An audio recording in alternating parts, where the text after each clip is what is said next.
شەڕی توندی نێوان ئیسرائیل و هەماس و زیانەکانی هەروە بەردەوامە. ئەمریکایەکان لەگەڵ ڕێنمایەکانی کۆرۆنادا لە ململانیدان.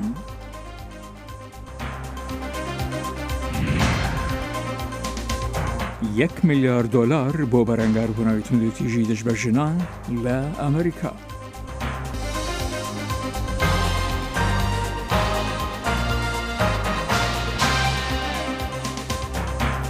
تەماشاچی لێ خۆشەویستی دەمەتان خۆش لە واشنگتن دیسیەوە خۆشهاتنەوە ڕای بەرنامەی کورد کۆنەکشن سشەممە 18 مانگە 5 ساڵ 2021 درود من جانی دیلان و هاوکارم ساڵە دیمەجار پێشکەشتان کەیم ئومیدواریم دەمێگی خۆش وەلمان بوارە سەر. سلااو ورێز ئیسرائیلی هەژمارەکردنیا ئێریشên ئازمانی برن سەرکەرتا غەزا و میلیتارên فلەستینی ژی ڕۆکێت ئاوێتن ناوە ئیسرائیلê di hevçûnên berdewam de bo bêhtirî hefteyekê ku bûne cihê xema civaka revnetewiya ku hewl dide bi her şêweyekî tundutijiyê rawestîne. Artêşa İsraîlê got wê êriş birin ser 65 armancên milîtanên Filistînî di nav de jî bingehên avêtina rokêtan grûpeke çekdaran û hin malên komandarên tevgera Hamasê ku ji bo mebestên leşkerî dihatin bikaranîn. Wê got bêhtirî 6 firokên şer di operasyonê de beşdar bûn. Li gor Wezareta Saxlemî ya Kerta Xeza tanha herî kêm 212 Filistînî di nav êrişên geran de hatine kuştin 61 zarok di nav wan de û 36 jin bûn. û her wiha 1400 kes jî birîndar bûne. Li İsraîlê jî 10 kes hatine kuştin di nav de 65 wan 10 kes biburin 5 wan zarok bûn û serbazek bû. Di encama avêtina rokêtên Filistîniyan de ji navçeyên sivîl yên Xezayê bo navçeyên sivîlên İsraîlî. ئیسرائیل بەردەوامە لە بردومارکردنی شاری غەزە بە هێرشی ئاسمانی میلیشەکانی هەماس موشک دەهاوێژنە شارەکانی ئیسرائیل لە کاتێکدا توندوتیژیەکان لە ڕۆژهەڵاتی ناوەڕاست پێدەنێتە دومین هەفتەی. هاوکات هەوڵەکان لە چەندین بەرەی جیاجیاوە بۆ کۆتایی هێنان بە توندوتیژیەکان لە کاردایە و ئەنتنی بلینکن وەزیری دەرەوەی ئەمریکا دەڵێت لە کاتێکدا ئیسرائیل مافی خۆیەتی بەرگری لە خۆی بکات بەڵام بەرگرانیش هەیە بۆ خۆلەدان لە زیانگەیاندن بە هاوڵاتیانی سڤیل. بە هەموو پیوانان شەڕێن گرانن لەسەر هەردوو ئالیان. فڕۆکن ئیسرائیلە بە سیستەماتیک لە ئاڤاهی و ئارمانجن دەست نیشانکری دەدا دە غەزەدا و کۆمەڵە حەماس موشەکان دە ئاڤێژە باژارên ئیسرائیلێ. هەردوو ئالی قوربانیا ددن بە سەدان کوشتی و بریندار هەنا. لە غەزە و لە ئیسرائیلێ ژی ژیان bi tirs û lerze. û li demê ku çavê cîhanê li ser destpêşxeriyeka Amerîkaya Wezîrê Derve Tony Blinken dibêje Amerîka rêkên diplomasî negirtine lê İsraîl mafeya berrevaniyê ji xwe bike li hember êrişên teroristî. There is no equivalence between a terrorist group indiscriminately firing çavsengînîna di nêvbera komeleke terorîst ku bi çavkûratî mûşekan pavêje medeniyan û welatek bervaniyê ji xelkê xwe bike. Em bangî li Hemas û komelên din li Xeza dikîn. Çend zûye êrişên mûşekan rawestînin. Her wisa em bawer dikin İsraîl weke welatek demokrat berpirsyariya wê heye ku karekî bike ji bo rêgirtina qurbaniyên sivîl heta li demê berrevanî xwekirinê jî. Êrişên herdû aliyan gurttir bûn piştî Serokwezîrê İsraîlê Benjamin Netanyahu gotî wî ne li bere li demekî zû êrişan li ser Xeza ragire. Ev ne carayekî ye ku Hemas bi şêweke kûrane mûşekan tavêja sivîlên İsraîlê û xwe li pişt sivîlên Filistînê vedşêre. Lê vê carê cuda ye. Hemas pêşbînî dikir lê ji bo ku desthilatê siyasî bi dest bixe ev kar dest pê kir.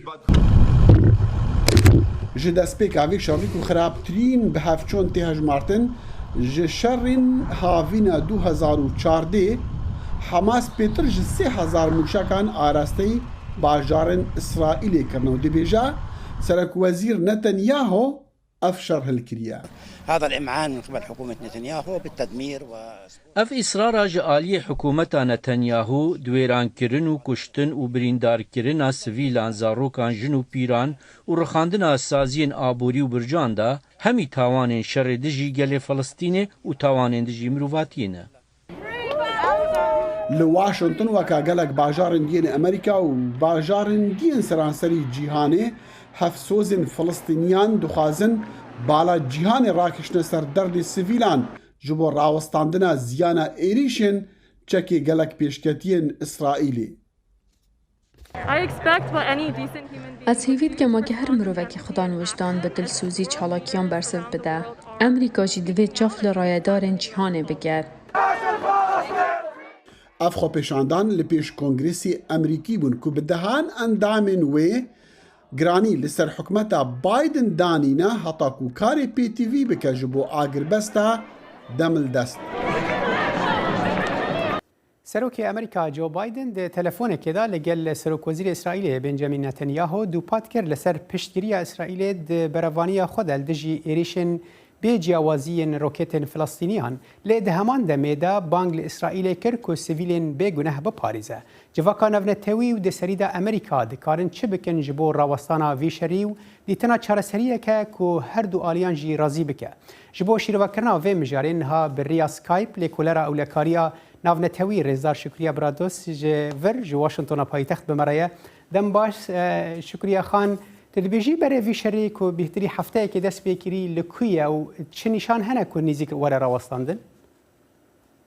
دنباش رزباس بوال حواله زبون نوانداری و زنم چه گله گرینگ ویشری ده هیا او گوتنا بایدن هبیه گوتنا نتانیاهو هبیه تشه که نشامد داد بایدن ده بجید گرک اسرائیل خوب پاریزی ولی جاول سویلاش هبیته و نتانیاهو تشک ده بجید ام جاره ناراستین ات خازم بوه شروع بکن بوچی نتانیاهو باور نکم و نیزکادان ناراستید او شرط جاره بردوام تبیدو اسرائیل باور نکم نها چه بریاره که چه جالیه آسایش نودولتی چه عالی امریکا جی بپجرینید خو امریکا جی گلوی هندینی نه هندوستان امریکا و جاره چاره بریاره انجمن آسایش نودولتی راد تکت که چه بریاره که اسرائیل بتدانن اول یک تشکیل بیشتر اول که برای خود دین شریعه و کم ام شریع بخوازون شروع بکن اول اسرائیل دخوازید چه راکت و موشک و بنگه حماس در غزه ده هنه حمیه لناو ببده اول باشترین درفت اگر تو وکو برای خود کو شرکه طرف برانبر تا کتوزان اینها غزه ده اگر او موشک و او راکت او توانایت و حماس هنن اگر اسرائیل حمیه بمباران بگرد ناو ببد گرک بیت جارک دی او تشا تأمین کرد او تشا چا تأمین کرد عالی دولت عربی عالی کاری بو حماس بتکرن عالی ایران عالی کاری بتکرن اول تشا که ام دبیجن دبی و حبید لی وی جاری دجایا وی جاری دولت عربی که اسرائیل ریکستنه و همون گل وی هندینه که اسرائیل و حماس و که تهنگوی که آشیانه بین پیش او شرع راوستی و دولت عربی گلکتر دجی او حرکت حماس نه یا ریکرنا راکت بوست اسرائیل خو اوج به سبب باشه شکریه خان اولات عربی زان دروجان برای وزیر دروی امریکا انتونی بلینکن جی به تلفن قال وزیر دروی قطر مصری عربستان السعودي اخذي بو او دکارن چه بکنه دما که اگر اونا لدجی حماسینه و کاربن چه نافبریه بکنه وی درباره ده از او گفتن خو دوی پیم باشیوات دایا زنان گرینگ اول دولت عربی کنه ها اسرائیل را کفتنه نخواستن شرک چه بیته و نخواستن جی پشتیری حماس بکن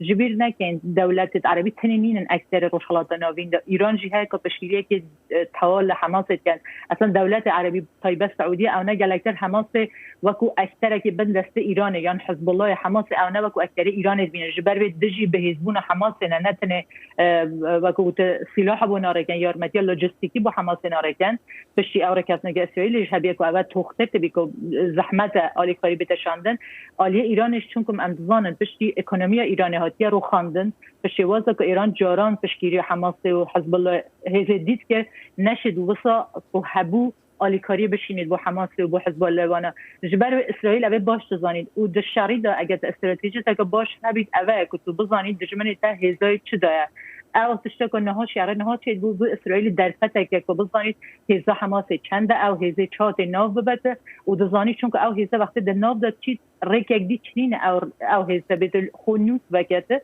جبروی زحمت او شعر راستی باشه بگوره شکریه خان از خوازم پر پرسانت خوازم بکن جبر دمو ما کیمه نها اگر تدبیجی یعنی نتانیاهو بخوازه کو یعنی درفتك جبوان کو قرب حماس ناف ببو بنجهن آویتنا روکتن وانج ناف ببو ام دزان کو حماس هرمن سیویل نافچین سیویل بکارتینه و دمه و چوا قرب بپاریزه سیویلان بپاریزه و دخواز امریکا بجیبینه اسرائیل دزانی امریکا امشبیر نکن امریکا دبیجی دفاع خواجب که بشته اسرائیل خوب بپاریزه بس سیویلاش بپاریزه اوت شکی شریدا نرکه که لوجستیکیه چون که شریدا همو جاره خلکی سیویل د ناو داده چیل او تایبه و کو تگو چون که حماس نا خلکی سیویل د خوشاتی او هریش راکتیت که تس اسرائیل جبر به گلک زحمت اسرائیل بکارید همو سیویل پاریزید هم شهر حماس بکرد تشتا برچا حتی ها اسرائیل کری اوه کو 24 ساعت آلارم داده او جیا تدیگو بطال کن چون که میوی جیا بدن گل جارش نخوازید بشید چون که اگه بیجیت حماس بره چول کته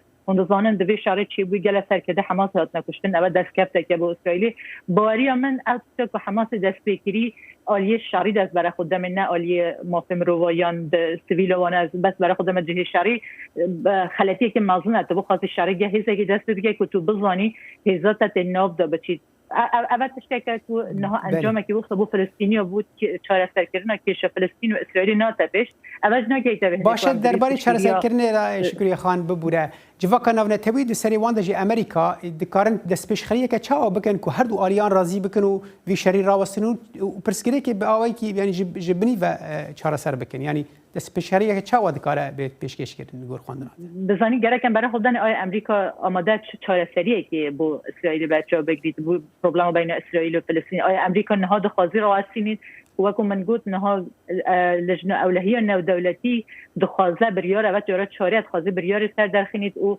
بيش اسرائيل راسي امريكا بيتو دكت امريكا ناهليت او برياره درچيت امريكا جبر ويج پيوندي داگه نتانياهو کو بزنید آیا نها اسرائيل گهشتي او تشتكو دخازه جبير نكن يك اركت امريكا دروش حالات ناوين دا دبلي شارك دجي ترور و ديمقراطيات او تشتكو امريكا بخود بيجي از وين دروش حالات ناوين ما يك دي اركبي پاراستنا دولت اسرائیلیه و امجبیر نکن حماس گروپ فلسطینیش بجین اسرائیل نابی بمینید یعنی امریکا بو دوره خو که پارستنا دولت اسرائیل بکار بینید جدی پشت اسرائیل راست دوی هندید می زلال بو از دعوالی بورنه دکم بله راست لیکولارا او لکاریا نونتوی رزدار شکریه برا دوست واشنطن جفر بمروی گلک سپاس بو بشتر بوناته نوێترین هەواڵ و زانیاری خێرایی و متمانە لە فەیسبووکی دەنگی ئەمریکا. ئەمریکایەکان لەگەڵ ڕێنەمایەکانی ناوەندەکانی کۆنتڕۆڵ و خۆپاراستنی نەخۆشیەکان کە لە درەنگانێکی هەفتەی ڕابردوودا ڕاگەیەندرا لە ململانیدان ئەوەیە ئەگەر بێت و هەردوو دەرزیەکە لە خۆدا بێت دەتوانین بەبێ ماسک یان دەمانگ چ لە ناوەوە لە شوێنە داخراوەکان بێت یان بچیتە دەرەوە. تەنها یەک لەسەر سێ دانیشتوانی وڵاتە گرتووەکان بە تەواوی دەرزیان لێدراوە و یەک لەسەر چواریش بە بەردەوامی بە ڕاپرسیەکان دەڵێن کە پلانیان نییە یەکێک لەو سێ جۆرە دەرزیە کە لەبەردەستدایە لە خۆیان بدەن. بۆیە ئەمریکایەکان فروشگاکان و کاربەدەستانی تەندروستی لە هەفتەی ڕابردوودا سەرسام بوون لەو کاتەی ناوەندیەکانی ئەمریکا بۆ کۆنتڕۆڵ و خۆپاراستن لە نەخۆشی وتی ئەو کەسانەی بە تەواوی دەرزی لە خۆیان داوە بە چەند بە دەرێک بەبێ ئەوەی دەموچاوی خۆیان بپۆشن دەتوانن بشنە دەرەوە. ئەگەر دەرزیان لە خۆیان دابێت ئەوانە سەلامەتن، ئەگەریش لە خۆیان نەدابێت سەلامەت نین. هێشتا دەبێت دەمامک ببەستن یا باشترە دەرزی لە خۆیان بدەن. هەندێک لە ڕێبەرانی تەندروستی گشتی ڕەخنەیان لەو ڕێنماییە گرت کە وەکو زوو لە پڕ و سەرلێشێوان بوو چونکە ڕوونیە کێ دەرزی لە خۆی داوە. بڕێوەبەرەتی بایدن وتی پاسەپۆرتی دەرزی کوتانی نیشتمانی دروست ناکات. ڕێنمایی نوێی CDC لەبارەی ڤاکسینەکەوە گفتوگۆی لەبارەی کارتی ڤاکسینەکەوە زیندوو کردەوە بۆ ئەوەی کاروبارەکان و ئەوانەی تر بزانن ئەخۆ خەڵک دەرزیان لە خۆ داوە. واڵەنسکی دەڵێت ڕێنماییەکە ڕێگەدان نییە بەلەدانی ماسک بە شێوەیەکی بەربڵاو بەڵکو بۆ هەر کەسێک ئاگا لە تەندروستی خۆیان بێت. ئەوتی بۆ ئەو کەسانی دەرزی لە خۆیانەداوە ڕێنماییەکان نەگۆڕاوە. جۆ بایدن بايدن سەرۆکی وڵاتە یەکگرتووەکان لە هەفتەی ڕابردوودا شان بە شانی جێگەری سەرکۆمار کەمالە هاریس بەبی دەمامک دەرکەوت و ئەو ڕێنەماییە نوێکراوە بە ڕۆژێکی مەزن بۆ ئەمریکا وێنا کرد لەگەڵ ئەوەشدا ڕێنەمایەکانی CDC لە سەرانسەری وڵاتەکەدا گۆڕانی دروست کرد کە هەندێک لە فرۆشگاکان پێداوەستی دەمامکیان لادا بۆ ئەو کەسانی دەرزی لە خۆیان داوە. کەسانێکی تر دەڵێن لەسەر یاساکانی ئێستا دەمێنەوە لە کاتێکدا پێداچوونەوە بە ڕێنەمایەکان دەکەن. سندیکایەک کە نوێنەرەتی 1.3 میلیۆن کرێکاری خواردن و فرۆشگاکان دەکات وتی ڕێنەمایەکان شیانی هەیە ئەندامەکانی بخاتە مەترسیەوە. ئەوەی ئێمە لە کاروبارەکان داوا دەکەین کە بیکەین لە کاتێکدا دەست بە بیرکردنەوە لەباری ڕێنمایەکان دەکەن کە ئەمە چواتایەک بۆ کاروبارەکانیان هەیە بۆ ئەوەی بۆ کرێکارەکانیان ئاسانی بکەن کاتیان پێ بدرێت بۆ ئەوەی بچن دەرزیەکە لە خۆیان بدەن. هەموو یارەتەکان ئامادە نین یاساکانیان هێون بکەنەوە و هێشتا دەمامک و دوورکەوتنەوەی کۆمەڵایەتی لە ناو فڕۆکە و گواستنەوە گشتەکانی تردا پێوەستە. هاوکات هەندێک لایەنە و کاروبارەکان ڕێگای نوێ دائەنوێنن بۆ هاندانی خەڵک بۆ ئەوەی دەرزی لە خۆیان بدەن وەکو سواری شەمەندەفەر بە خۆڕایی گڵاسێکی بیرە یان تەنانەت پارەش لە کاتێکدا هەڵدەدەن بۆ گەڕانەوەی کۆمەڵگەکانیان بۆ بارودۆخی ئاسایی. دادوەری گشتیە ئەمریکا مێریک گارلند داخواز ji کۆنگرسê kir ku milyarek dolar terxan bike ji bo şerê tundutûjiya li dijî jinan di nav de jî zêdegaviyên malbatî û destdirêjiyên seksî. Raporta Mike O'Sullivan agahiyên bêhtir hene. کارەساتێک کە شەرم و بێدەنگی بۆ ماوەیەکی زۆر هێشتونێتەوە زیاتر و زیاتر خەڵکانێک دەنگیان هەڵدەبڕن لە پێناو بەرەنگاربوونەوەی توندوتیژی دژی خانمان لە واشنگتنەوە تا باشووری ئاسیا و تا ئەوروپا وەک کۆمەڵێک کەسایەتی بەڕێز لە بوارەکانی ئینتەرتەیمنت و پیشەکانی دیکەدا وەک ئەو دکتۆری پێشووی تیمی تەندروستی ئۆلۆمپیاتی ئەمریکا لاری نەسار ڕوبەڕووی سزاکانی دەستدرێژی سێکسی دەبنەوە وەک چۆن خانمانی ڕزگاربووی ئەو کارەساتانە گرفتارن. من تووڕەم لە خۆم لەبەرەوەی هەستم بەو دەستدرێژیە نەکرد ئەمە ئەو شتەیە کە تا ئەمڕۆکە گرفتاری کردوم. ئەمە وەڵامدانەوەیکی ئاساییە وەک چۆن چالاکوانێکی بواری مافەکانی ژنان کاتێک خوێنکاری کۆلێژ بووە ڕوبەڕووی دەستدرێژی سێکسی بۆتەوە.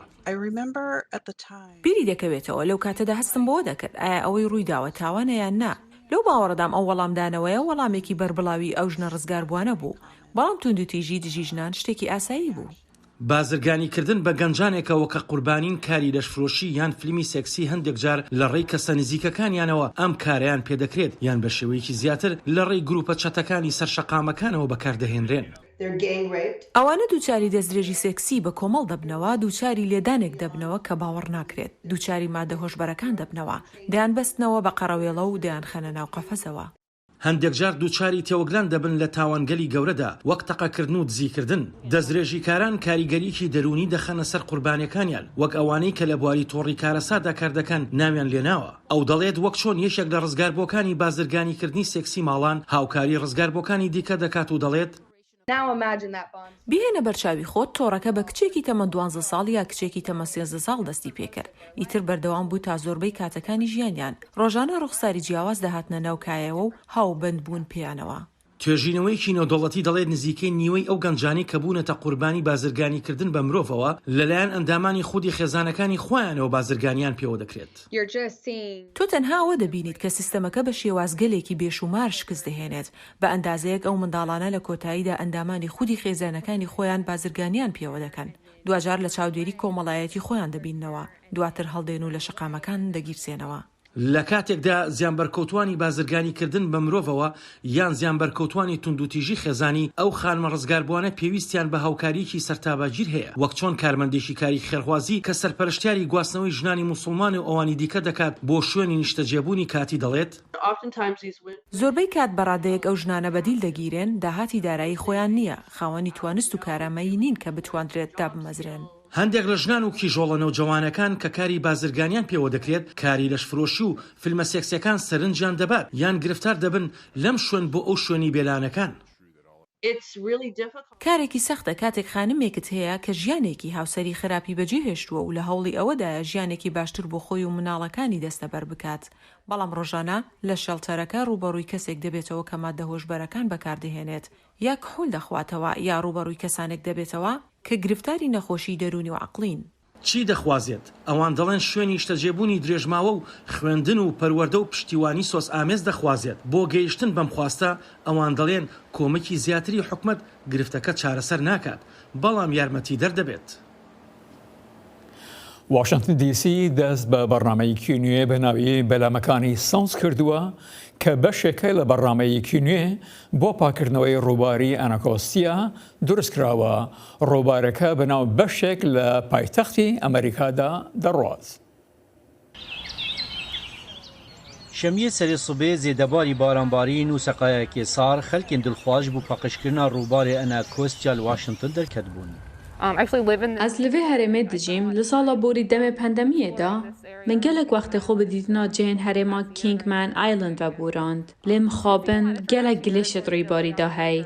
Ev kes di bernama Green Boats ya bajêrî da bi dilxwazî kar dikin. Qayîkan kirê dikin yan bêkirê werdigirin, diçin ser ڕووبارê ئەناکۆستیا bi rêda gilêşî heldigirin. Her du kes qayîkekê digirin û kes hene çavderî û zêrevaniya wan dikin heta ku karê xwe bicihtînin.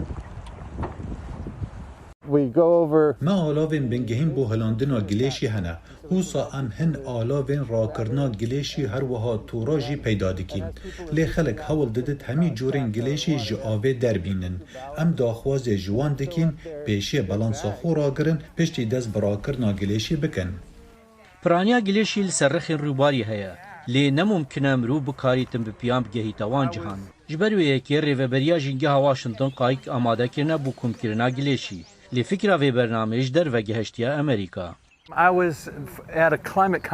از بجداریا کنفرانسا کوپنهاگن ببوم وان برنامه جدا بو باجری هبون از لچرخکا بچوک یا الکتریکی سوار بوم جبندری دچوم من قایکن کسک دیتن لسر نویسی بون ورن وی ببینن از چون من دید فکر کاجی هاتی بو کو کس هنه درد کون بر آوه و گلیشی کم دکن ودکن از سطلکانده و بقایکا بدگوهزن ایرو برنامه گرین بوتس لپنج ولاتین اوروپی هیا زیادتری 42 تونن گلیشی کم کرنه به هیویا کو واشنگتن جی همان کاری بکه. وکو دبینین نزیکی نیف ساعتی از هاتم من افهمیه کم کر همو بطلین شوشنه اوه همی لیوان درا بلاو بونه. نه تنه گلیشی بلکی برماین فابریکان جی هنه ریوبرین هرمی دخوازه و پرزگریکی چاره سر بکن کو به میلیونان دلار هات نمازاختنج بو پاقشکنا روبار ئەناکۆستیا هند کار هات نکرن لی دیسان جی پیوستی بگله کاردن هیا حتی کو روبار باش پاقش دبه. روبار یه پیز بوی جبر که حتی آستکی هر دم فابریکان لرخ آوا چید کرن وان پترول رژی و گاز هنه اوا لرخین آوا انبار دکن. از پشراستم که حتی سال 2025 اف روبار دی بوراوا ماسیان و ملوانیان دست بدد. پشتی القایقان سوار دبن کسین دلخواست چوب و گلیشی کم کری دکیشن و پاشیش هف جدا دکن. همی هفتیان پلانا پاقش کرنی هیا. لیل جهیم وکری زو بجهته. و پلانا دنیا پاقش کرنی دلتیرمه دست پی بکه. تحقیقها فرمیلاب یا وزارت انرژی امریکا کل نزدیکی شیکاگویه هن هزن که به چاوان ناین دیتن او بینگهین همی مادهان و جیان آوادکن تاقیدی که راپورتا پیامنر دنگ امریکا کن فرلا نشان بویه که دیده که او پروژه رنگ تگهشتن زانیاران یا بینگه و تفنا دنیای بگوهره. بۆ دەیان ساڵە ئەوەی بە نمونەیەکی ستاندارد لە زانستی فیزیادا دەناسرێت پێوەرێکی زێڕین بووە و ئەوە دیاری دەکات کە زانایان لەبارەی پێکهاتەی بنیاتی گەردیلەی بچووک لە نێو کرۆنی هەموو شتێکدا دەزانن ئەوەی لای مرۆڤ زانراوە. بە درێژایی ساڵانێک زانایان 17 گەردیلەی بنەڕەتیان دیاری کردووە و هەروەها 3 هێزیش. ئەوە هێزی کەهرۆمۆگناتیسیە کە هەمووان پێی ئاشنان. ئەو هێزە لاوازەیە کە بەستراوە بەشی بوونەوەی ناوەکیەوە پاشان هێزێکی بەهێزیش ئەوەی کە پرۆتۆنات و نیترۆنەکان لە نێو ناوکدا ڕادەگرێت و لە بنەڕەتدا هەموو شتێکی بنیاتی ئێمە دروست دەکات. رێنێ فەتیمی پرۆفیسۆری فیزیا لە زانکۆی کنتاکی و بەشێک لە تیمی نێودەوڵەتیە لە تاقیگەی فێرمی لە دەروەی شیکاگۆ بە هاوئاهەنگی لەگەڵ ڕێکخراوی ئەوروپایی بۆ لێکۆڵینەوەی ناوکی لە سویسرا تیمەکە هەوڵ دەدات نهێنیەکانی پرۆتۆن و نیوترۆنی گەردوونی ئاشکرا بکەن. هەمیشە ئەم هێزە هەیە و مەسەلەی کەڵک وەرگرتنە لەی ئێمە هەوڵ دەدەین لەو هێزە نوێیە و گەردیلەکان تێبگەین.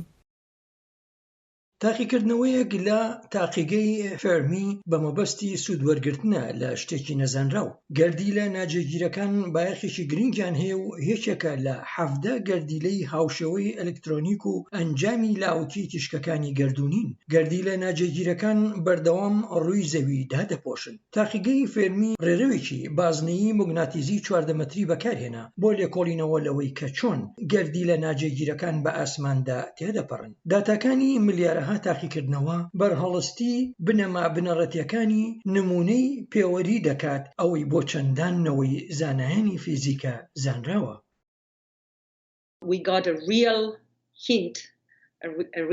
ئەگەرێکی ڕاستەقینەمان بەدەستهێنا کە ڕەنگە ببێتە وردەکاری شیکاریەک لە هەموو ئەو شتانەی وامان دەزانی کە دەیانزانین، ئەوەش مایەی دڵخۆشیەکی گەورەیە. مارسیلا کارینە سەرۆکی بەشی فیزیای تیۆری لە تاقیگەی فێرمی دەڵێت تاقیکردنەوەکە ئەو دیاردانە ئاشکرا دەکات ئەوانی کە ناتوانرێت بەو شێوازە لێک بدرێتەوە ئەوەی زانایانی فیزیا لە ساڵانی هەفتاکاندا بنیاتیان ناو بۆ دوجاریش لە ساڵی 2012دا نۆژەند کرایەوە. بەتایبەت هەندێک هێزی نەزانراو یان گەردیلە کاردانەوەیان لەگەڵ گەردیلەکانی پرۆتۆن و نیوترۆن دەبێت بەڕێگەیەک کە مۆدێلی ستاندەرد پێشبینی ناکات. جا ئایا مەبەست لەمە چییە؟ کارینە دەڵێت ئەو داتایانی لە تاقیگەی فێرمی کۆکرانەوە ڕەنگە وەڵامەکەی تێدا بێت. بەم دوایانە دەست بە شیکاریەکان کراوە، بەڵام ئاماژەیشیانی دۆزینەوەی گەورە دەدات. دەشێت گەردیلەیەک یا گەردیلەی زیاتر وا دەست بەکاردانەوە لەگەڵ میۆن واتە گەردیلە ناجێگیرەکان بکەن. قسەکردن لەبارەی گەردیلە ناجێگیرەکان و هەروەها نمونەیان کەس لەسەر ئێوارە خوان باسییان لێوە ناکات. ئایوانە بەڵام ئێستا قسەی لەسەر دەکەین، ئەوەش ئەو پەڕی ئاسوودەیی بەخشە. پێشڕەویکردن لە بواری گەردیلەکان لە بایەخدان بە کاری فەتیمای بەرەو هەڵکشان بردووە. دەمزانی ئەم دەرئەنجامە کە دەبێت یا ڕەنگە ببێتە چرکەساتێکی یەکلاکەرەوە بۆ زانایانی فیزیایی بواری گەردیلەکان، وا پێدەچێت دەرەنجام ئێمە ئێستا زانیاری ئەوەمان لە بەردەستدا هەیە سەبارەت بەوەی هەنگاوی داهاتوومان بەرەو کوێ دەنین. هاوکاتی ئەوەی تاقیکردنەوە لەسەر گەردیلە ناجێگیرەکان لە تاقیگەی فێرمی بەردەوامە. هاوکات مارسیلا کارینا دەڵێت قۆناغی داهاتووی لێکۆڵینەوەکە ڕەنگە زانیاری زیاتری لێ بکەوێتەوە لە ڕێگەی تێکشکاندن یان پێکدادانی پێکەوەیی گەردیلەکان. بۆ ئەنجامدانی ئەو کارەش ڕەنگە پێویست بە تەکنەلۆژیای زیاتر پێشکەوتوو هەبێت لەوەی خێرایی پێدەرە و لە تاقیگەی فێرمیدا ئێستا هەیە، یان تەنانەت لەو ئامێرە گەورەی هایدرۆنەکان پێکدا دەدات لە دامەزراوەی سێرین لە ئەوروپادا هەیە. بینەرن هێژا بە vê raportê Kurd Connection îro bi dawî hat ta careke din silavên hevkarên min Heyder Kerîm û Ferhat Felahî li kontrol û beremhînanê û li vir li stûdyo hevkarê min Canî Dîlan û min Salih Demîcer ji bo we her şad û bextewar bin.